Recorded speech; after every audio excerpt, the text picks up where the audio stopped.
Anak, papasukin mo na ako. Nandito na si Papa. Ginaya ng aswang ang hitsura ni Papa para makapasok sa bahay at makikain. Ako ang bunso sa pamilya. Lumaki ako sa isang baryo na napapalibutan ng mga puno ng niyog at palayan. Simple lang ang buhay namin. Si Papa ang haligi ng tahanan. Tahimik siyang tao, masipag, at laging umuuwi bago magdilim. Kaya kabisado ko ang bawat kilos niya, bawat tunog ng yabag ng paa niya sa labas ng bahay. Kaya nung gabing iyon, alam kong may mali. Bandang 9:00 ng gabi nang marinig ko ang pamilyar na kaluskos sa labas. Tunog ng tsinelas ni Papa na kinaladkad sa lupa. Napatingin ako sa orasan. Maaga pa para umuwi siya. Sabi niya aalis siya ng bayan at bukas pa raw babalik. Tumayo ako sa sala at sumilip sa bintana. Madilim sa labas pero malinaw kong nakita ang anyo ni Papa. Suot niya ang paborito niyang kupas na polo at ang sombrerong palagi niyang gamit sa bukid. Anak, buksan mo. Tawag niya. Boses niya. Eksaktong-eksakto. Kinabahan ako pero binuksan ko ang pinto. Pagpasok niya napansin ko agad ang kakaiba. Hindi siya nagmano. Hindi siya ngumiti. Diretso lang siyang pumasok na parang nagmamadali. Nagugutom ako. Sabi niya. May pagkain pa ba? Nagtaka ako.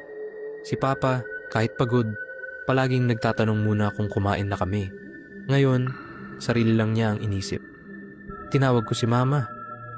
Lumabas siya ng kusina at napatigil nang makita si Papa. Hindi ba bukas ka pa babalik? Tanong ni Mama.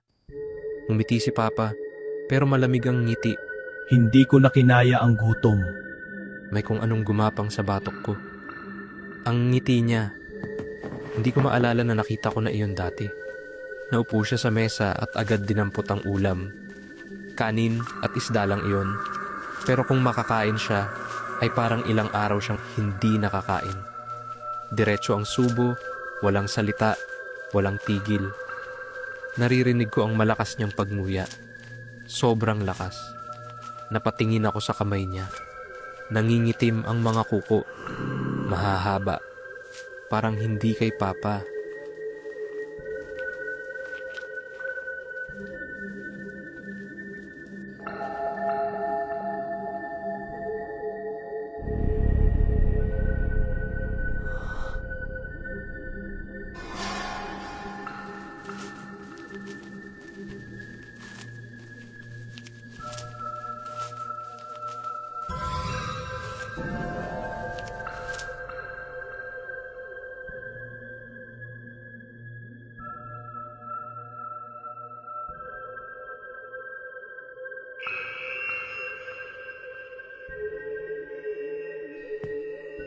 Si Papa yon, nag-text. Anong ibig niyo sabihin? Nasa bayan pa siya kakasabi lang niya. Bukas pa siya uuwi. Eh di sino yung kumakain? Parang gumuho ang dibdib ko. Dahan-dahan akong tumingin sa mesa. Nandoon pa rin si Papa.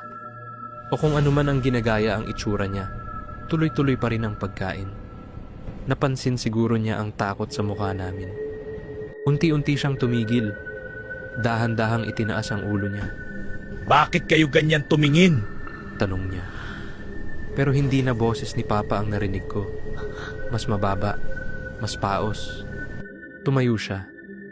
Sa ilalim ng ilaw, nakita ko ang totoo niyang anyo. Ang ngangipin niya humaba at tumulis. Ang mata niya naging pula. Ang balat niya parang hindi kasya sa katawan. Napaatras si Mama at napasigaw. Kinuha ko ang asin sa mesa at ibinato sa kanya. Humalingaw-ngaw ang ungol niya. Parang hayop na nasaktan. Hindi pa ako tapos kumain! Bihira ang bahay na nagbukas ng pinto! Tumakbo kami papunta sa kwarto at sinara ang pinto. Naririnig namin ang mabibigat niyang hakbang sa sala. Ang tunog ng plato na nababasag. Ang banggaan ng mesa. Maya-maya tumahimik. Lumipas ang ilang minuto bago kami naglakas loob lumabas. Wala na siya. Wala na rin ang pagkain. Malinis ang mesa, parang dinilaan ng bawat plato. Kinabukasan, umuwi si Papa. Totoo na siya iyon. Normal. Pagod. Walang alam sa nangyari. Pero nung gabi ring iyon, habang naguhugas ako ng pinggan, napansin ko ang bakas ng kamay sa dingding. Mahaba ang daliri. Maitim ang marka. At sa ilalim ng mesa, may naiwan siyang isang kagat ng isda. May bakas ng nangipin na hindi kailanman kay Papa.